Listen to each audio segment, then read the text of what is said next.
et bienvenue dans le terrier.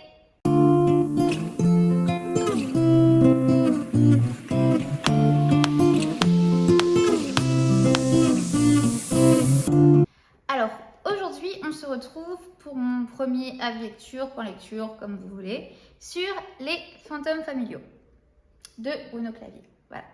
Vous retrouverez le résumé en barre d'infos et sinon, je l'ai déjà lu dans ma vidéo de Mappal de janvier. Voilà. Alors, je vais déjà essayer de vous expliquer le sujet. Alors, Les fantômes familiaux, c'est un livre qui parle de psychologie transgénérationnelle, de psychanalyse transgénérationnelle. Qu'est-ce que c'est? Les fantômes familiaux sont des sortes de symptômes qui viennent d'un traumatisme arrivé parfois des générations auparavant et qui se déclarent chez des descendants. Et la psychanalyse transgénérationnelle va essayer de faire une enquête pour trouver la cause de ces symptômes et de pouvoir les guérir entre guillemets. Et généralement, c'est par le fait de savoir le traumatisme qui les a déclenchés. C'est à peu près ça, j'espère que je me suis bien fait comprendre. Donc, dans ce livre, on va suivre plusieurs patients de Bruno Clavier où il va nous expliquer et nous montrer par des cas concrets les différents mécanismes des fantômes familiaux. Donc, comment ils se sont déclenchés et comment il a pu remonter à la cause et a pu soigner les symptômes. Donc, c'est voilà. En gros, c'est ça. Je ne suis pas une experte, mais c'est à peu près ça. Maintenant, je vais passer au point que j'ai bien aimé. J'ai vraiment beaucoup apprécié. C'est un sujet hyper intéressant. Donc, si vous vous intéressez à tout ce qui dit psychologie et généalogie, c'est une pépite. Ce que j'ai bien aimé, c'est que justement, il y a un panel assez diversifié de patients. Donc on va avoir autant des femmes plus ou moins jeunes, des hommes plus ou moins jeunes, des enfants aussi. Je trouve que le plus intéressant, c'est les enfants. La facilité qu'ils ont à prendre les choses et à comprendre sans même qu'il y ait besoin de dire des choses, c'est incroyable. Donc pour moi, ma partie préférée, ça a été celle sur les enfants. Du coup, on peut voir une multitude de mécanismes de fantômes familiaux et comment ils entrent en action, ils interagissent avec les différentes générations. C'est vraiment très intéressant. Ce qui est bien aussi, c'est qu'il n'y a pas de jargon. Enfin, il n'y en a pas. Un petit peu, mais vraiment très raisonnable. Donc, on ne va pas vous encombrer de termes alambiqués qui sont très compliqués. Il y a certaines références à d'autres œuvres. Ça peut être intéressant si vous voulez continuer dans cette voie-là, surtout pour la psychologie de l'enfant. Mais dans l'ensemble, c'est vraiment très facile de comprendre. Il n'y a rien d'extraordinairement compliqué. Au contraire, c'est vraiment... et il l'a dit, je crois, dans sa préface, Bruno Clavier, il veut changer de ce thérapeute froid et vraiment à l'écart, mais vraiment un thérapeute plus ouvert. Ce que j'ai apprécié aussi, c'est qu'il n'y avait pas de stigmatisation des patients. Je m'explique un petit peu. À un moment donné, on va suivre le cas d'un homme qui est jaloux compulsif et qui rend la vie impossible à sa compagne et qui va venir voir ce thérapeute pour lui dire c'est pas possible, elle a un problème, pourquoi je tombe que sur des personnes horribles, etc. Alors que c'est lui qui entraîne l'enfer dans lequel il vit. Et au lieu de stigmatiser cette personne-là, il y a vraiment beaucoup de bienveillance en fait. Et on voit vraiment ce côté humain derrière ces études, enfin ces études de cas, parce que c'est ce que c'est. Mais c'est pas juste un patient qu'on va juste étudier sans plus. On va vraiment avoir le côté humain derrière. Et c'est vraiment appréciable parce que c'est ce que c'est aussi la psychologie, c'est de l'humain. Maintenant, on va passer aux points négatifs. Il n'y en a pas beaucoup, mais il y en a. Il n'y a pas beaucoup de points négatifs, mais c'est quand même là. Donc, premièrement, en fait, sur la dernière partie, on va suivre l'analyse qu'il fait, l'analyse transgénérationnelle, bien sûr, qu'il fait de Arthur Rimbaud, de Van Gogh et de Freud. Je pensais que ça allait être une partie particulièrement intéressante, alors que pas du tout. C'est la partie que j'ai le moins aimée. Je pense que c'est parce que ce sont des personnes connues, qu'il y a des bibliographies, déjà certaines études aussi d'autres personnes, ce qui fait qu'il y a énormément de références, énormément de noms, énormément de dates, énormément de lieux. Donc déjà, c'est très dense.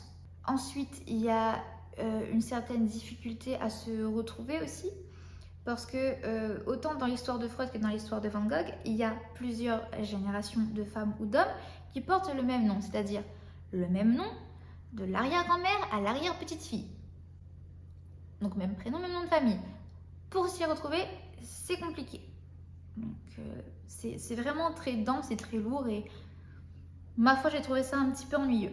Je pensais que ça allait être une analyse conclusive, c'est-à-dire que vraiment il y allait avoir une vraie conclusion.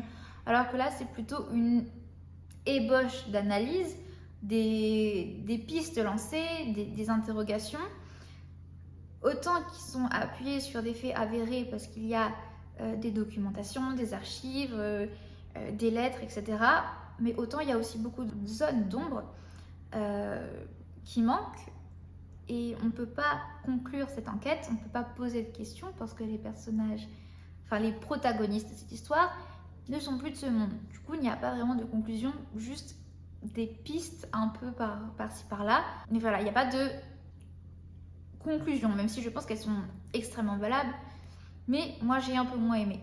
Ensuite, deuxième gros point négatif pour moi, et là, je suis vraiment déçue, c'est qu'il n'y a pas d'avertissement de trigger warning. C'est-à-dire que dans certains cas, chez certains patients, on va retrouver des allusions, des références à des événements qui peuvent être traumatiques et qui peuvent trigger en fait certaines personnes. On va parler de viol, d'avortement, de maltraitance, etc., etc. Et c'est pas mentionné avant. Pour moi, c'est ça le gros problème.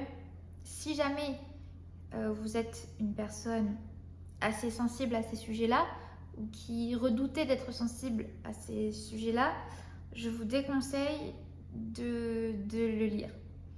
Évidemment, ce ne sont pas des scènes explicites qui sont décrites de A à Z, mais il y a des références, certaines qui peuvent être assez lourdes selon moi. Donc, si vous avez certains triggers sur certains sujets comme ça, vraiment allez-y avec des pincettes. Et pour moi, c'est très regrettable qu'il n'y ait pas d'avertissement. J'ai de la chance, je ne suis pas du tout sensible à ces sujets-là, donc j'ai pu lire sans aucun problème. Mais soyez prévenus. Ça n'empêche que j'ai vraiment apprécié, c'était très intéressant. Je tiens aussi à faire un deuxième avertissement, parce que pour moi c'est nécessaire. En lisant ce livre, moi, ça m'a donné l'envie de faire des recherches dans ma généalogie également. Ce que je n'ai pas fait, hein. Et je vais vous expliquer pourquoi. Je pense que ça peut donner l'envie aux gens qui le lisent de le faire, de faire cette enquête générationnelle, surtout si vous avez des symptômes d'angoisse ou etc., ou certains qui se retrouvent dans les cas évoqués. Par contre, si vous avez envie de le faire, je vous conseille une chose, c'est de le faire accompagné d'un professionnel, d'un thérapeute. Donc, au minimum, un psychologue, au mieux, un psychanalyste transgénérationnel. À mon sens, c'est le mieux parce que en cherchant, en fouillant, vous pouvez tomber sur des choses sur lesquelles vous n'êtes peut-être pas prêt à entendre. Et c'est là que ça peut déclencher certaines choses chez vous. Je ne sais pas si vous voyez où je veux en venir, mais peut-être qu'en fouillant, vous pourrez tomber sur des événements traumatiques que vous n'êtes pas prêt à entendre. Donc voilà, si vous y tenez vraiment, faites-le accompagné d'un professionnel. Voilà, c'est tout pour moi. C'est tout ce que j'ai à dire. Au moins, voilà. Donc, en conclusion, je vous le recommande chaudement. Voilà, à part si vous êtes sensible à certains sujets, etc. Trigger warning, tout ça. Mais honnêtement, allez-y. Ça peut fortement intéresser beaucoup de gens. Voilà. C'est tout pour moi.